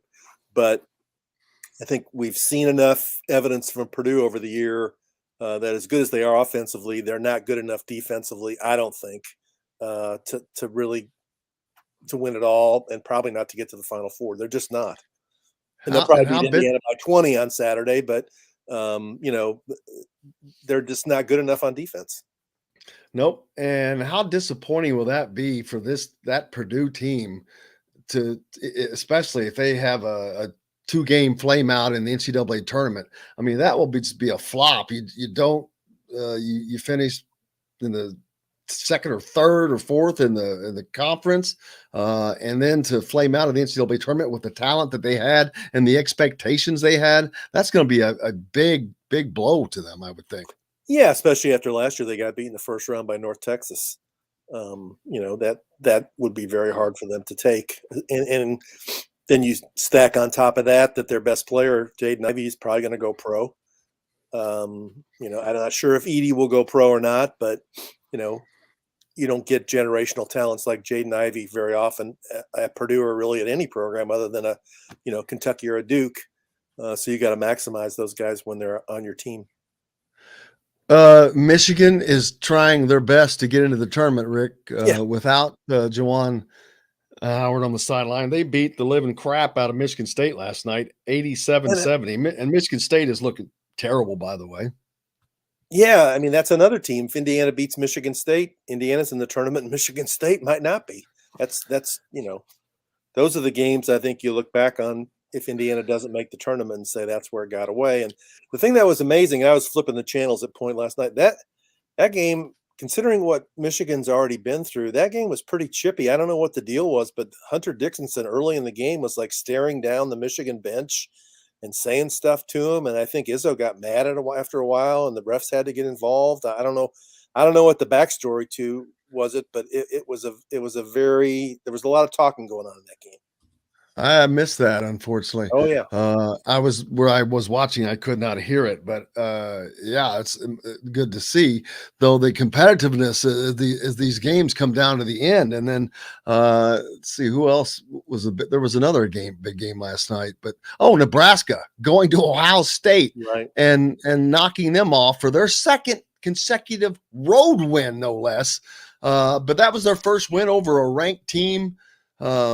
Not that I'll come back to Michigan because they're trying to win their way into the tournament, and they almost need to win out, I would imagine, to do that, because from a conference standpoint, record-wise, they're right there. There's a group. Indiana is in this group. Indiana, Rutgers, Michigan, and Michigan State.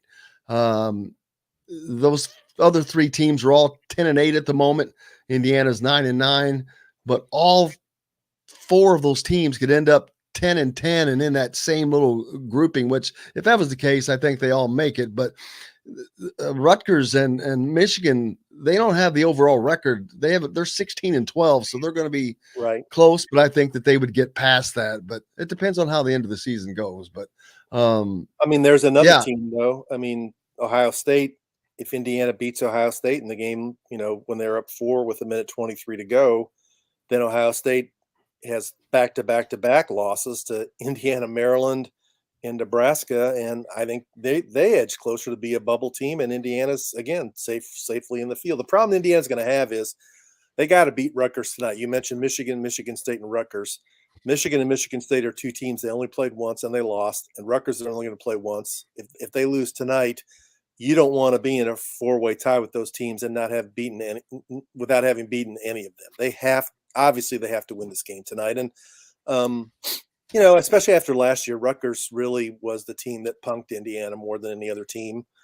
beat them 3 times, in Piscataway, in Bloomington, in Indianapolis, beat them by double figures twice. I thought they did a lot of celebrating in those games and gesturing to the crowd. I don't know if that means anything to the IU players that were still there from last year's team, but I would think there's just a tremendous amount of backstory there for Indiana that they have to win this game tonight. If they don't win this game tonight, they're going to have to win 2 or 3 games in Indianapolis in the Big Ten tournament, in my opinion, to get into the NCAA tournament. That's exactly. I said 3. I said if they lose this game, expecting them to lose to Purdue, then I think that you have to win 3 in the Big Ten tournament to offset these 2 losses. Have they ever won 3 games in the Big Ten tournament? I'm not sure they have. Yes, they made it to the final 1 time against Iowa. But did they only win 2 games and then lose? I'm not sure they won 3 games. Great. That's a good that's question. my question. It's a good question. I know I have to go back and look. I know that they reached the championship game that year, but I don't know how far down they were to get there. So that's a good question. I don't know. Earlier, and I hate doing the what if thing because it's just dumb, but there were just some games, as you mentioned, I was like, this Indiana team, as poorly as they've played at the end of games and during games, I had it at 4, but you just added a game. The Ohio State game, which they should have easily won. There's no question about it. Should have won that. Right. They should have won. They should not have lost at Penn State. You just shouldn't have. Northwestern absolutely should have beat them with the suspensions. Right. 2 and then if you Wisconsin want games. and those 5 games. And now Syracuse is another one. Well, but I mean in the Big Ten. Oh, in the if Big you Ten. do that in the Big Ten, this Indiana team is up at the top of the standings. And it's mind-boggling because they're not a team that's good enough for that, but they're that damn close, and it's crazy. Yeah, I mean, it's just, a variety of reasons I think the winning isn't baked into the culture yet of A, being good enough to finish the job, and B, having the belief that you can finish the job. And Mike Woodson's talked about that. Maybe it's changed a little bit this year. It's gotten a little bit better this year. But, winning this game tonight would be the best example that it's changed, because this is basically a playing game for the NCAA tournament. It is. And it's in your gym, and it's against the team that, although, is got some nice wins, they also have some terrible losses, but it's a team known for its toughness. Rutgers is known for its toughness and its defense. And so it's a game Indiana has to show up and be the tougher team, be the smarter team, and be the team that makes plays in the last 4 or 5 minutes of the game. And, I had mixed feelings after the Minnesota game. I thought they're up 27 and did some dumb things, but I think at the end, Minnesota just made some ridiculous shots. I mean, for a while, Indiana backed off and let them get it down to like 15.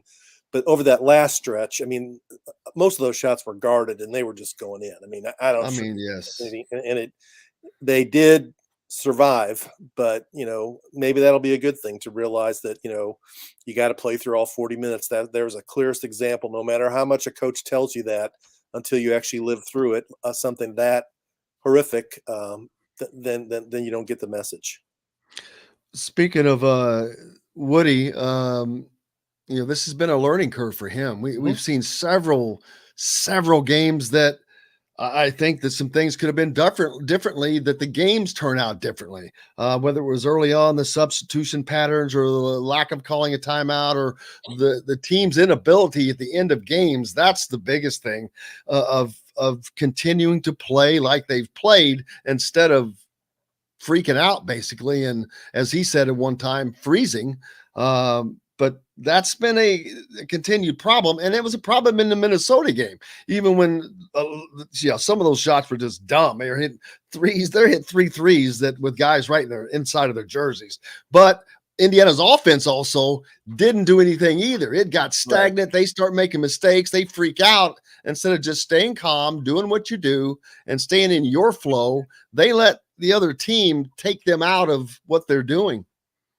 Yeah, I mean, it almost seemed like mean, I get the delicate balance you have to strike as a coach of like you're up 27 with 8 minutes to go, run some clock and shorten the game. But it almost seemed like when they did that, they lost some of their aggressiveness when they were playing without thinking about the clock and playing a little bit faster. They were scoring at a high rate. And once they got a little bit more deliberate and things slowed down and they do what they like to do, which is throw the ball into the post, it didn't work. I mean, in that game, I thought Indiana looked best on offense when Kopp had his best game. Xavier Johnson had a good game. Geronimo had a good game. Bates did a few nice things. I mean, they're obviously a much better team when it's not just, throw the ball into to Trace Jackson Davis and let him back somebody down and try and score. Well, this offense has been, for the last 2 games, completely different. When I saw Miller Kopp in the paint scoring, coming and moving, I was like, wow, where's this been all year? Because the wings have not been a part of the offense, not on the interior part, on the perimeter, but there was not this flow inside. All of a sudden they had this flow going on, and it was very difficult to defend because you've got to worry about Race and Trace, but now you've got other guys that are going and chasing and moving, which is what you would like to have seen them do all season long. But the offense has definitely looked tremendously better in the last couple of games, without question. Yeah, I mean, Xavier Johnson's been terrific. And as much criticism as he's taken over the course of the season for a variety of reasons, you have to give him credit for the way he's played the last 2 games against Maryland and against Minnesota. He's made shots. He's made better decisions. He defends. He plays a ton of minutes. Finally, Finney came back Sunday to give him a little bit of a blow. He's fearless, and I mean, he's competitive. He wants to, I'll give Xavier Johnson credit for this. The mistakes that he makes are usually out of trying to get something done, not out of playing in fear. Selfishly. You got guys that get like knocked back by the moment, and they're not going to try and push anything when they get the ball. Like they'll take a quick look at the basket or somebody else, but they're going to throw it to somebody else. He believes that he can make a play, and sometimes he does too much, but at least he's out there. I mean, he's taking the action to the other team. You don't ever have to worry about him backing down from somebody. He's not going to back down from anybody. Nope. And that's the one thing you have to love, because you talk about toughness and needing that toughness. He has that, and teams generally follow a lead of that, especially when you're point guard. And I've talked about this team had no leadership this year all season, and it should have been Trace Jackson Davis. That onus is on his shoulders. He should have stepped up and been the leader of this team. He's a 3rd-year guy. He's a junior. He's an All-American. Be the leader, and he wasn't. He has not been. X is tried. It looks like he's trying to take that on his shoulders here of late, and it's working. But he has his stat line in the last game: 1 turnover, 8 assists, 6 rebounds, 24 points, and that's your point guard. Man, that is tremendous production and playing at a high level without the turnovers. If he can continue to do that, this team is going to be hard to beat because they have a good inside presence. Yeah, he'll have a good assignment tonight because he'll go against Geo Baker, who's a veteran player who's played well against IU throughout his career and made clutch shots, and that'll be a fun matchup. It'll be a matchup that helps determine the outcome of this game. I got a question for you. What's your interpretation or explanation for Race and who's there's Parker Stewart? It's funny. Yeah. That's the next question I was going to bring up. That is hilarious. Okay. That Parker Stewart and Race Thompson are going through ceremonies. No Rob Durr. And I'm trying to think if they're Rob Finney, of course. Right. No Rob Finney. Xavier Johnson. No Xavier Johnson. Which no Miller Kopp. There's going to be new faces here next year. I think there will be 6 new faces here next year. I really do. I mean, 3 guys have to leave because they got 3 recruits signed, right? Yep. And I think there will be 3 more. I just do. But Race Thompson, that surprised me. But maybe he just hasn't seriously made up his mind. Does that mean that Race and Parker Stewart are definitely leaving? No, they've said that I think Woodson said that this does not mean that they're leaving. They're just going through the ceremonies. Race would be that one's a little surprising. He's been there 5 years, right? He's played 4, and he was there a redshirt year, right? Yeah, but I'm like, I where's he know going he to can go? play another year, but he's been there 5 years. Yeah, but I'm thinking, where would he go? It doesn't have a place to go right now, and I think He could go to another program somewhere. I mean, if he wants to go to another school and get some kind of a master's degree and find some top 10 program that's looking for a guy to be their power forward or whatever. And I'm not saying he should or that he will. I'm saying that's what he could do. I'll be honest, I was a little surprised not to see Rob Finney go through the ceremonies. Not that he is or needs to leave. Rob Durr, I wouldn't have been surprised to see him go through the ceremonies. Michael Durr, rather. I had Rob written above him. To me, the most interesting one is Xavier Johnson. I mean, isn't this his 4th year? He played 3 at Pitt and 1 at Indiana. But that's a great sign. I mean, that's a great sign for Indiana, I think, because now you look at next year of having an Xavier Johnson in the fold, a Jalen Hood-Schifino in the fold. If Rob Finney's there to back him up, but you've only got 13 spots, right? So what's the current, analysis on Jackson Davis? There you go. There's another one. Why is he not going through the ceremonies? I don't know. Has Indiana ever let underclassmen go through the ceremonies? I'm not sure they have. That's a great question. That is a great question. They haven't had that many guys. I mean, OG left early and Oladipo left early. I don't think either one of those guys went through the ceremony. Left early, and it's probably because they don't want to make the announcement, right? Or they have either that, or they haven't decided yet. So, which kind of sucks if they end up leaving. They don't get to go through the ceremony. But that's that. What's up next for you? Where are you headed? Well, in about 5 minutes, I'm headed to Denny Crum's 85th birthday party. How about that? Oh, are you kidding me? No. Is that out at his house? No, it's at a restaurant on Shelbyville Road. But supposed to be a bunch of players there from past Denny Crum teams. Looking forward to seeing a bunch of old and friendly faces and telling Coach Crum happy birthday, 85 years old. That is amazing. That is amazing. The former Still coach at the University of Louisville. He's in fact, he went on a trip to Africa for 2 or 3 weeks last summer during the pandemic. He's a traveling. I remember he was a traveler, man. He loves to travel. Please tell Coach I said hello. Tell Susan I said hello. He used to work. Well, Susan used to work at WDRB. Yes, she did. And back when I was I forgot about that. Yeah, radio. When I was at WLKY, I met Susan then. But enjoy that, man. Enjoy the birthday party. Enjoy the cake. Great celebration. Thank you so much. I won't be up there tonight, but I'll be watching. And to me, it's the most anticipated Indiana game of the year. Absolutely. Maybe in a couple of years because of what's on the line. Rick Bozich from WDRB.com. Make sure you give him a follow. Thank you, Rick. We appreciate you. All right. Have a great morning. You bet. You too. Rick Bozich, the Hall of Famer from WDRB.com, joining us here on Indiana Sports Beat Radio, brought to you by Bubba's 33 in Clarksville, down there, right off of I-65 in southern Indiana. Pizza, burgers, beer, great place to watch a game, watch the IU games, and have a meal. Hey, we're back with more Indiana Sports Beat Radio right after this. We'll be right back to the Golf Club at Eagle Point Studios for more Indiana Sports Beat Radio with Jim Coyle, presented by Endeavor Hospitality Group and Andy Moore Honda of Bloomington. Whether you're visiting Bloomington. Funny, that's where Jerry's doing his show today, Denny Crum's birthday party. Well, that makes sense. Yeah.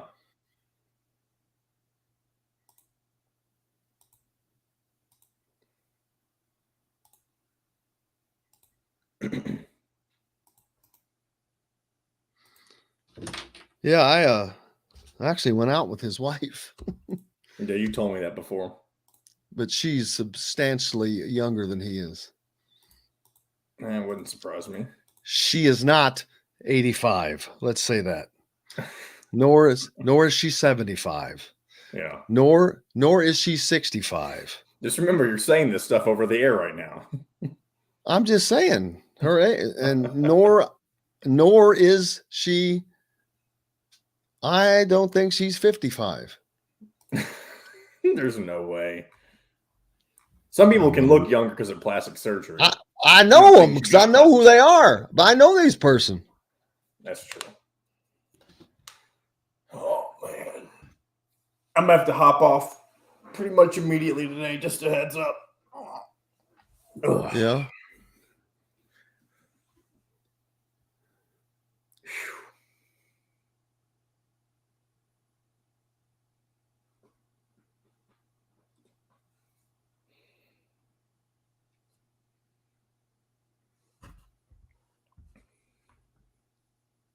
Looks like I have to help Jerry set up his remote, and it doesn't always go well, as you might expect with remotes. We've had our set of issues before.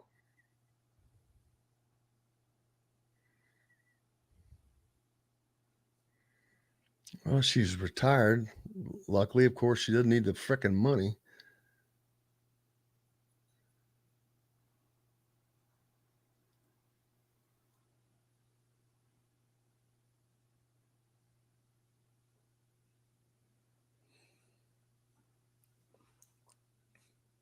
About 9 minutes when we come back. And remember, the outro is different than it used to be. I know it'll probably take a few days for that to get in your head.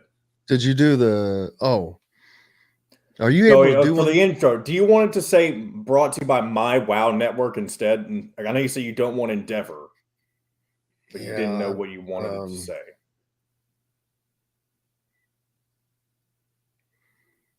Yeah, mywownetwork.com is fine. Is it the my? How do you? I'm not going to say .com. That makes it sound No. cheaper. I'm going to say My Wow Network, if that's the case. Well, but you have to know it's. That's you have to say it. No, it has to be a .com. The name of the company is, I guess, but that's what I'm saying. Well, that's the umbrella. It has everything under it. Yeah. You just talk to him, let me know what he wants it to say, and I'll do what he says, and then we'll figure it out. Anyway, here we go. We got 5 seconds. We should be. Ask for Indiana Sports Beat Radio. This segment is brought to you by Aurora Specialty Sleep Clinic.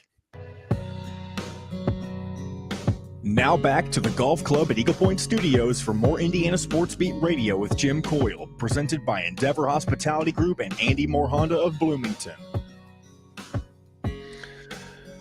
Welcome back to a blue sky Wednesday. Man, it was warm out there yesterday. I got up to 66. I have no idea what the forecast is for today, but it looks pretty good. 64 around 3 p.m. So 66. Holy smokes. Smoking a pancake. Oh, man. Sunshine all afternoon. Holy crap. That's amazing. Get out and get in it because tomorrow dropping again. But Saturday, holy moly, I see a 7, baby. 72 degrees. Love to see that. Loved having Rick Bozich on. Yeah, I wonder what is going to become of who. Surprising to see Race Thompson go through. Maybe not, just because he has been here for 5 years, so that doesn't mean. Plus, the one thing, sorry to interrupt, but I wanted to mention earlier, but I didn't want to interrupt Rick Bozich. But if I'm sure I don't know if he's working on his graduate degree with Indiana right now, or if he's planning on doing that in the future. But if he's going to be a graduate transfer next year, almost all of the time, I feel like you see players go to a different school for their grad degree. Not every time, but most of the time. Yeah, I agree with you. And I'll tell you, that would be a blow to Indiana. Having Race Thompson back would be gigantic. But if he doesn't come back and Trace Jackson doesn't come back, you have got to go hit a 2-run home run in the portal. You've got to hit it very, very well. I think it would be great for I know it would be great for Indiana basketball for Race Thompson to come back. Can you imagine if Race and Trace came back, and then you had Xavier Johnson coming back after another year of getting better? You have people like Jalen Hood-Schifino coming in, and the recruits that are coming in, strengthening this bench. That's the other thing. Go ahead. You finish your thought. I was just going to say that's part of having you can have these guys, but you have to have a second wave.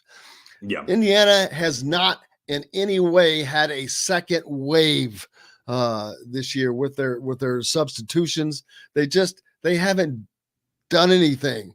If anything, there's been a regression every time, most of the times when they come in, and you can't have that. You've got to be able to bring in guys that are almost just as good.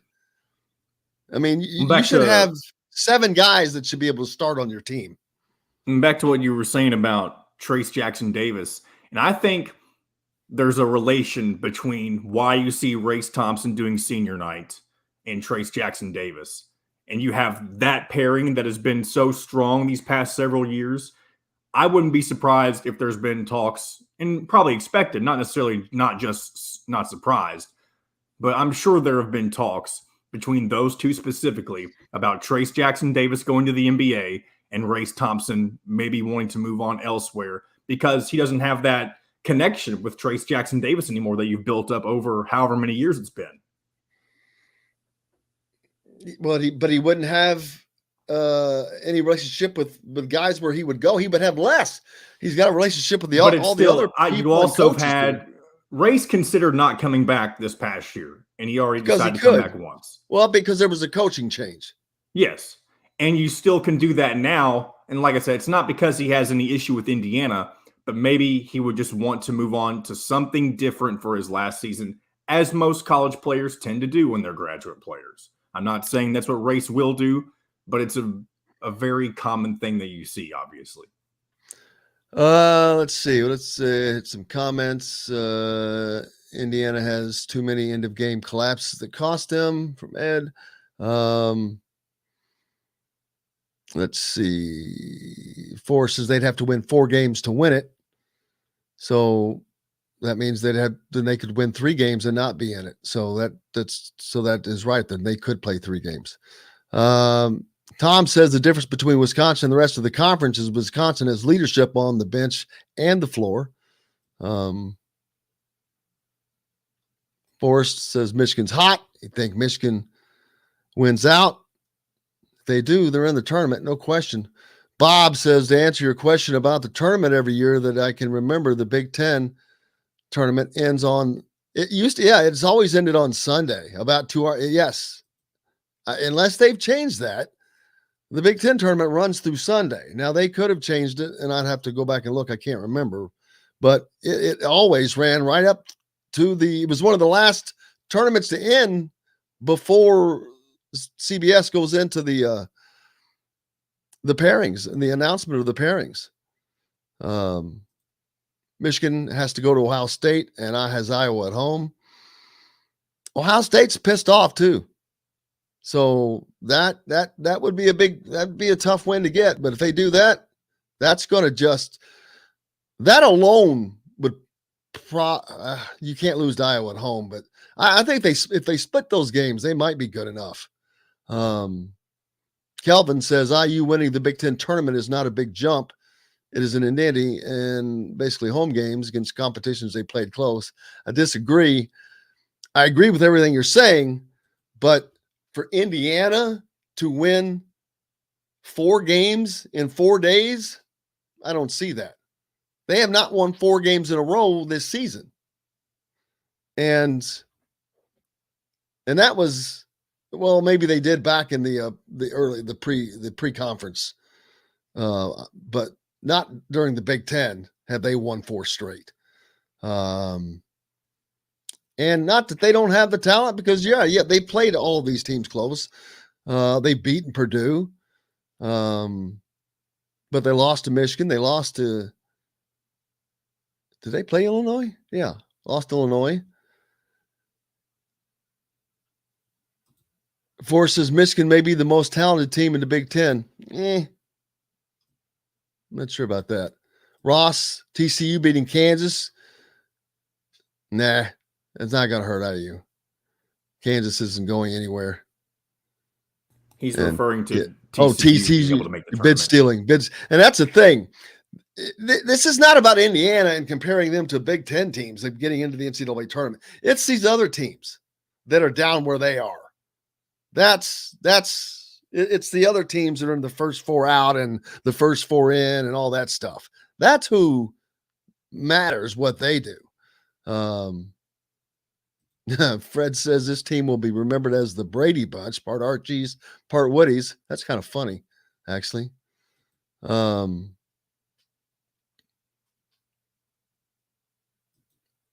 Dockage always says, though, mommies need to stay off Twitter. Let's go. I'm not going to. Oh, is it time to get rolling? I'm sorry. Well, make sure you, make sure you go to your app, whether it's Google or Apple, get the WOW Club. It's totally free. Sign up free and start earning WOW rewards today. WOW Club members earn exclusive discounts, dining dollars to spend, and more sent directly to your mobile phone. The WOW Club is comprised of a variety of delicious establishments here and around Bloomington, like Southern Stone, Cabello, the Courtroom, BB's Marketplace, and more coming. So make sure you go there. It's free. New sign up, you get $10 off every time you spend $20. You celebrate your birthday, you get more off. It's just a great way to go. So go to your apps and get the WOW Club. Man, what a great day. Cannot thank Rick Bozich enough. Cannot thank Kyle Neddenriep for joining us as well. John, the producer. Most importantly, thanks to you guys. Without you, we've got no reason to be here. We're back again tomorrow and tonight. Post-game show with Dean Garrett after Indiana takes on Rutgers. Until then, I'm Jim Coyle. I will see you on the radio. Thanks for listening to Indiana Sports Beat Radio. Be sure to subscribe to our YouTube page for more clips and team coverage of Indiana basketball, football, and more. You can also find full episodes and tons of other content on thehoosier.com. We'll see you next time for another edition of Indiana